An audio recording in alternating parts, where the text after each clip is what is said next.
Hello and welcome back to my channel. मेरा नाम सुप्रिया है और आज हम आरबीआई ग्रेड बी की प्रिपरेशन को कंटिन्यू करेंगे। हमने प्रीवियस क्लासेस में इकोनॉमी के बारे में जाना कि इकोनॉमी क्या होती है, कितने टाइप्स की होती है, कितने सेक्टर्स होते हैं, उसके बारे में जाना था। उसके बाद नेशनल इनकम क्या होती है, उसे कैसे कैलकुलेट किया जाता है, कितने तरह के मेथड्स होते हैं, ये हमने प्रीवियस क्लासेस में डिस्कस किया था। आज की क्लास में हम जो डिस्कस करेंगे वो है डिस्ट्रीब्यूशन मॉडल्स के बारे में कि उनके गुड्स एंड सर्विसेज हमने क्रिएट तो कर ली, अब उन्हें डिस्ट्रीब्यूट कैसे करना है, वो चैनल्स क्या होते हैं उनके बारे में डिस्कस करेंगे। उसके अपार्ट हम वॉशिंगटन कंसेंसस क्या है और एंग्लो सैक्सन मॉडल किसे कहते हैं इसके बारे में जानेंगे। सो आइए वीडियो को स्टार्ट करते हैं बिना डिले किए हुए। सबसे पहले बात करते हैं डिस्ट्रीब्यूशन नेटवर्क मॉडल्स की। तो डिस्ट्रीब्यूशन नेटवर्क मॉडल रेफर करता है डिस्ट्रीब्यूशन सिस्टम को जो कि एक इकोनॉमी फॉलो करती है गुड्स एंड सर्विसेज को सप्लाई करने के लिए अपने कस्टमर्स को। ये तीन तरह से किए जाते हैं। पहला होता है स्टेट के थ्रू। स्टेट यानी कि आपकी जो गवर्नमेंट है, यहाँ पर गवर्नमेंट आपकी इंटरवीन करती है गुड्स एंड सर्विसेज के डिस्ट्रीब्यूशन के लिए। जैसे फॉर एग्जांपल आपकी हेल्थ केयर हो गया, एजुकेशन हो गया, ये सारी फैसिलिटीज़ जो है गवर्नमेंट ये फैसिलिटीज़ आपको प्रोवाइड करती है। इसके लिए आप डायरेक्टली पे नहीं करते, इनडायरेक्टली टैक्सेस के फॉर्म में आप पे करते हो, बट डायरेक्टली सरकार आपसे इनके चार्जेस नहीं लेती। जैसे फॉर एग्जांपल आप पब्लिक पार्क्स में जाते हो, तो वहाँ पर आप जब जा रहे हो तो आप उसकी फीसेस पे नहीं करते हो कि पार्क बनाने का या उसकी मेंटेनेंस का पैसा आपसे डायरेक्टली नहीं लिया जाता है। नेक्स्ट आपका आता है मार्केट। मार्केट का मतलब हो गया जो कि मार्केट डिटरमिन्ड है, यानी कि गुड्स एंड सर्विसेज के जो प्राइसेस हैं वो गवर्नमेंट कंट्रोल नहीं करती है, बल्कि रैदर जो मार्केट में सिनेरियो चल रहा है, कितनी डिमांड है किसी चीज़ की, उसके अकॉर्डिंग गुड्स के प्राइसेस को सेट किया जाता है। यहाँ पे गवर्नमेंट इंटरवीन डायरेक्टली नहीं करती है, यहाँ पे कंट्रोल नहीं करती वो प्राइसेस को। लास्टली आपका आता है state and market mix. State market mix का हो गया यानी कि दोनों का एक तरह का कॉम्बिनेशन। जैसे फॉर एग्जांपल आप मान लीजिए आप कुछ चीज़ों के लिए आप सब्सिडाइज रेट्स पे करते हो, जहाँ पे गवर्नमेंट आपको सब्सिडीज प्रोवाइड करती है ताकि आपके ऊपर से जो चार्जेस हैं वो कम हो जाए। और कुछ चीज़ें होती हैं जो मार्केट से आपको फुल प्राइस में लेनी पड़ती है या फिर जितने में वो मार्केट में अवेलेबल है। जैसे फॉर एग्जांपल अगर आप देखें तो जैसे पब्लिक लाइब्रेरीज होती हैं, वहाँ पर आप किसी भी बुक को फ्री में पढ़ सकते हो। बट अगर आप उस बुक को घर लेके आना चाहते हो, आप उसे परचेज़ करना चाहते हो, आप उसको अपने पास परमानेंटली रखना चाहते हो, तो आपको उस बुक की जो कॉस्ट है, वो पे करनी पड़ेगी। सो आपको एज़ अ पब्लिक फैसिलिटी आपको वो बुक फ्री में पढ़ने को भी मिल रही है अगर आप लाइब्रेरी में पढ़ते हो, बट अगर आप उसे परचेज़ करना चाहते हो, तो आप उसकी प्राइस को पे करके आप उसे अपने पास भी रख सकते हो। सो ये आपकी होती है मार्केट स्टेट मार्केट मिक्स। सो ये आपका डिस्ट्रीब्यूशन ऑफ नेटवर्क मॉडल्स कहलाता है। अब नेक्स्ट टॉपिक आता है आपका Washington consensus. So basically Washington consensus होता क्या है? ये टर्म कॉइन किया था जॉन वॉशिंगटन ने इन 1989 एंड ये रेफर करता है इकोनॉमिक पॉलिसीज को। इकोनॉमिक पॉलिसीज जो कि आईएमएफ, वर्ल्ड बैंक जैसी ऑर्गेनाइजेशंस के द्वारा दी गई हैं, जो किसी भी कंट्री को हेल्प करती है उसकी इकोनॉमिक ग्रोथ और वेल्थ क्रिएशन में। ये जब शुरुआत में ये दी गई थी, तो ये बेसिकली लैटिन अमेरिकन कंट्रीज़ को दी गई थी। बट आज के टाइम पे हम देख रहे हैं कि बहुत सारी कंट्रीज़, ऑलमोस्ट सारी कंट्रीज़ आईएमएफ और वर्ल्ड बैंक की जो पॉलिसीज़ हैं, उनको वो फॉलो करती हैं। Main idea behind Washington consensus होता है न्यू लिबरलिज्म का। यानी कि जो आईएमएफ या वर्ल्ड बैंक जैसी इंस्टीट्यूशंस हैं, वो चाहती हैं कि कंट्रीज़ के अंदर जो इन्फ्लेशंस है उनको कंट्रोल में रखा जाए। कंट्रीज़ की जो ग्रोथ है उसको हम प्रोग्रेस कर सकें, फास्टर ग्रोथ रेट्स ला सकें और कंट्रीज़ का जो वेल्थ क्रिएशन है उसको एनहांस किया जा सके। और इन चीज़ों को फॉलो करने के लिए 10 पॉलिसीज़ को क्रिएट किया गया था, जिन्हें फॉलो करने पर कंट्रीज़ अपनी इकोनॉमिक ग्रोथ को डेवलप कर सकती हैं। तो आइए इन 10 पॉलिसीज़ के बारे में डिस्कस करते हैं। सबसे पहले आपके आता है फिजिकल डिसिप्लिन। फिजिकल डिसिप्लिन होता है कि जब गवर्नमेंट को उनके जो एक्सपेंडिचर्स हैं, उनके जो इन्वेस्टमेंट्स हैं, उनके ऊपर एक कंट्रोल रखने को बोला जाता है ताकि वो ये चेक कर सके कि जो उनके एक्सपेंडिचर्स हो रहे हैं वो उसको प्रॉपर्ली मेंटेन कर सके। ऐसा ना हो कि वो बस खर्च करते जा रहे हैं और उनके पास इनकम जनरेट नहीं हो रही, जिसकी वजह से फिजिकल डेफिसिट होना शुरू हो जाए। तो एक डिसिप्लिन होना का बहुत ज़रूरी है, एक constant check over the expenditures जो कंट्री में हो रहे हैं। नेक्स्ट आता है आपका spending on the important areas आपके क्या होते हैं? इम्पोर्टेंट एरियाज आपका इंफ्रास्ट्रक्चर हो गया, आपका हेल्थ हो गया, एजुकेशन हो गया। इसके ऊपर गवर्नमेंट को खर्च करना होता है ताकि वो बेटर फैसिलिटीज़ प्रोवाइड कर सके, जिसकी मदद से एक कंट्री जो है वो इकोनॉमिकली ग्रो करेगी। अगर उसका एजुकेशन सिस्टम अच्छा है तो वहाँ के जो बच्चे हैं वो बेहतर पढ़ सकते हैं। बेहतर वो पढ़ेंगे तो वो बेटर टेक्नोलॉजीज़ को फ्यूचर में क्रिएट कर सकते हैं, बेटर बिज़नेसेस को डेवलप कर सकते हैं, कंट्री को आगे लेके जा सकते हैं। तो ये इम्पोर्टेंट एरियाज़ होती हैं जहाँ पे गवर्नमेंट की स्पेंडिंग मस्ट होती है। नेक्स्ट आता है आपका टैक्स रिफॉर्म।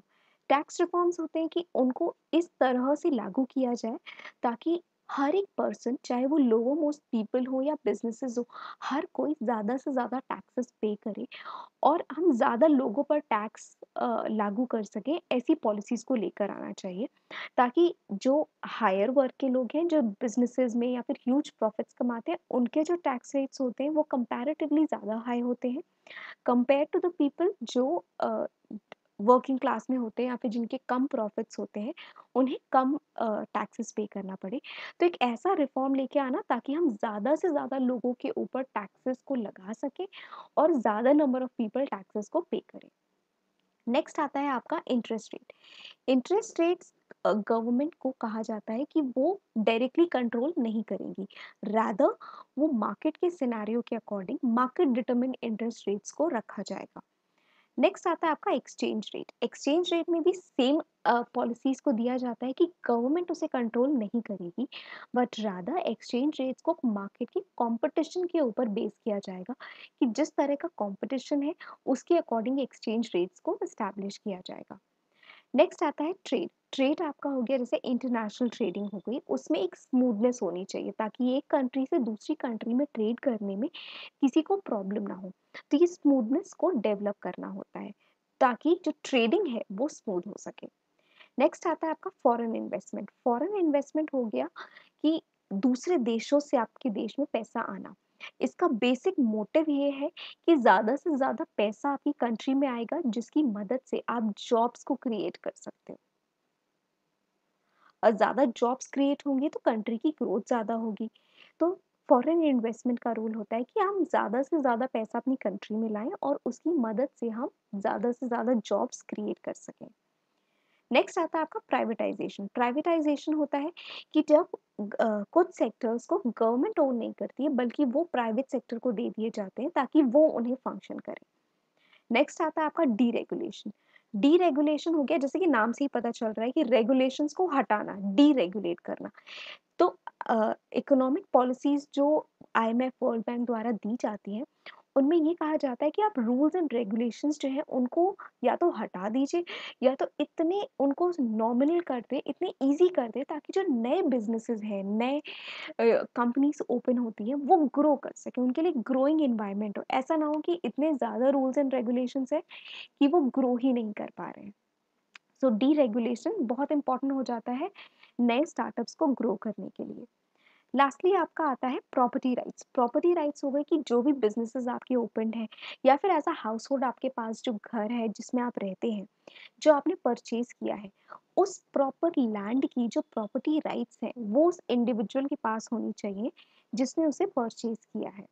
ताकि ऐसा ना हो कि आप जिस घर में रह रहे हो कल को कोई आके कह दे कि अच्छा ये घर तो हमारा हो गया या फिर ये कंपनी हम जगह ये हम ले लेंगे। तो ये पॉसिबल नहीं होता है। गवर्नमेंट वहाँ पर क्या करती है, वो ऐसी प्रॉपर्टी राइट्स को क्रिएट करते हैं ताकि जिस प्रॉपर्टी को आपने परचेज किया है, जिसका पैसा आपने दिया है, वो आपके लिए परमानेंटली वो आपके अंडर बुक्ड हो जाएगी ताकि वो प्रॉपर्टी की जो राइट्स हैं, वो उस इंडिविजुअल के पास रहेंगी या बिज़नेस के पास रहेंगी जो उसके ऊपर बिज़नेस कर रहे हैं। सो ये 10 आपके की प्रिंसिपल्स थे जो कि वॉशिंगटन कंसेंसस के द्वारा दिए गए थे और इनको देने का जो बेसिक मोटिव था वो यही था कि इन्फ्लेशन को कंट्रोल किया जा सके और बैलेंस है वो इंटरनेशनल पेमेंट्स में बैलेंस को क्रिएट किया जा सके ताकि वेल्थ का जनरेशन हो सके। वेल्थ जनरेट होगा तो इकोनॉमी जो है वो ग्रो करेंगी। तो ये बेसिक फंडा जो था इस पूरे के पूरे वॉशिंगटन कंसेंसस का, वो सिर्फ यही था कि कंट्रीज को इनकरेज किया जा सके कि वो इन इकोनॉमिक आइडियाज़ को इम्प्लीमेंट करें ताकि वो हायर इकोनॉमिक ग्रोथ को देख सकें, तो इम्प्रूव देयर इकोनॉमीज। ये इसका बेसिक फंडा था। सो नेक्स्ट हम बात करते हैं Anglo Saxon model in economics. Anglo Saxon model refer करता है इकोनॉमिक एंड सोशल सिस्टम को। ये basically United states, United kingdom, Canada, Australia जैसे कि नेशंस को आपस में लिंक करता है।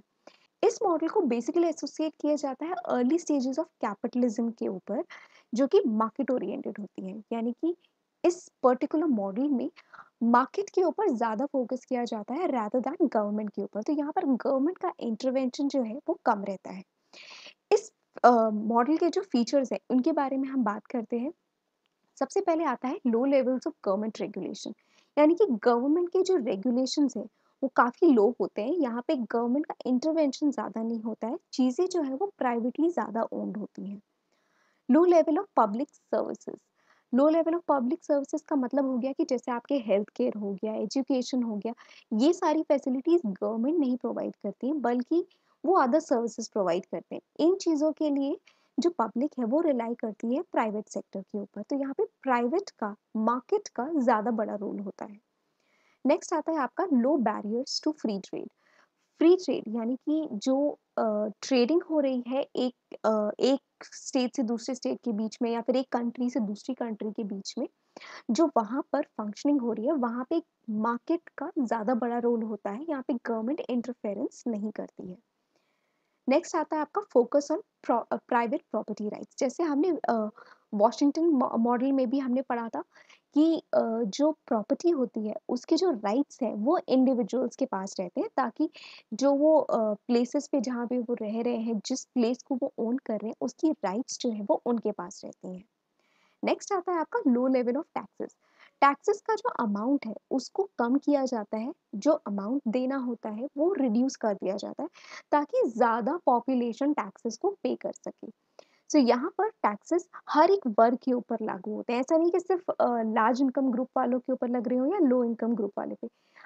टैक्सेस को इस तरह से स्टेट किया जाता है ताकि ज़्यादा से ज़्यादा मैक्सिमम लोगों से टैक्सेस को लिया जा सके। तो टैक्स रेट्स को रिड्यूस कर दिया जाता है। नेक्स्ट आता है आपका मिनिमम गवर्नेंस। मिनिमम गवर्नेंस आपका क्या होता है? मिनिमम गवर्नेंस का मतलब है कि गवर्नमेंट का जो इंटरवेंशन है वो कम होता है और मार्केट का जो एम्फसाइज है वो ज़्यादा होता है। तो सिंपली मार्केट में जो चीज़ें चल रही हैं वो मार्केट ओरिएंटेड होती हैं rather than government controlled. Next आता है आपका less influence of unions. Unions जैसे आपके लेबर यूनियंस हो गए, वहाँ पे जो वर्कर्स होते हैं उनके जो इंटरेस्ट होते हैं वो प्रोटेक्टेड नहीं होते। अगर किसी भी तरह की कोई प्रॉब्लम्स है या कुछ है, तो वर्कर्स क्या है वो डायरेक्टली एम्प्लॉयर्स के पास जा सकते हैं। वो लेबर यूनियंस के पास जैसे कॉन्सेप्ट्स वहाँ पे नहीं होते हैं। नेक्स्ट आता है आपका competition and free market as driver of prosperity. इसका मतलब है कि जो कंपटीशन है बिजनेसेस के बीच में वो फ्री होना चाहिए। इन फ्री मार्केट जो ये कंपटीशन उनके बीच में हो रहा है वो इकोनॉमिक ग्रोथ एंड इनोवेशन को इनहांस करता है। कि अगर दो लोग के बीच में कंपटीशन हो रहा है उससे क्या होता है, इनोवेशन होता है, इकोनॉमिक ग्रोथ होती है।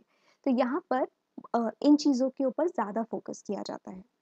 नेक्स्ट आपका आता है focus on share holders value. Share holders कौन होते हैं? जो कंपनी के ओनर्स होते हैं, एक तरह से जो कंपनी में अपना पैसा लगाए, शेयर्स खरीदते हैं और वो उनके ओनर्स हो जाते हैं। तो उनका जो इंटरेस्ट है उनको ज़्यादा प्रोटेक्ट किया जाता है, उनको प्रायोरिटाइज किया जाता है कि कंपनी के प्रॉफिट्स में सबसे पहले उन्हें ही इंटरेस्ट प्रोवाइड किया जाएगा, उनके प्रॉफिट्स को ज़्यादा मैक्सिमाइज किया जाता है। लास्ट आता है आपका fixed quality outcome. Fixed quality outcome होता है कि कंपटीशन की वजह से, क्योंकि यहाँ पर चीज़ें गवर्नमेंट कंट्रोल नहीं कर रही है, प्राइवेटली ओन्ड है चीज़ें, तो यहाँ पर जो कंपटीशन है वो डिटरमाइन करता है कि क्वालिटी जो चीज़ों की है, गुड्स की, वो बेहतर से बेहतर हो सके। यहाँ पे क्वालिटी के ऊपर कॉम्प्रोमाइज़ नहीं होता है, क्वालिटी जो होती है वो मेंटेन रहती है। सो बेसिकली इन सारी 10 जो आपके ये फीचर्स हैं, ये सब का जो मेन मोटिव होता है वो ये होता है कि प्राइवेट का जो रोल है वो ज़्यादा बड़ा है। जो रोल ऑफ प्राइवेट बिजनेसेस है, that is more big role in the economy than compare to the government sector.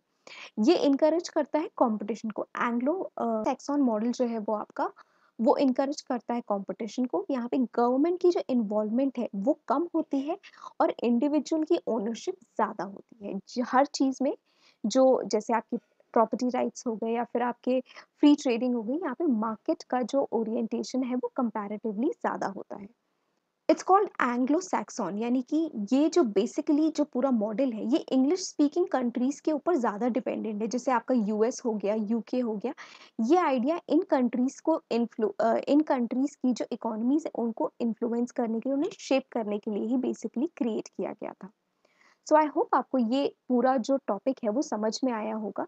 अगर आपको कोई भी डाउट या कंफ्यूजन है तो आप मुझे कमेंट्स में पूछ सकते हैं। सो ये इस पूरे टॉपिक के बारे में था।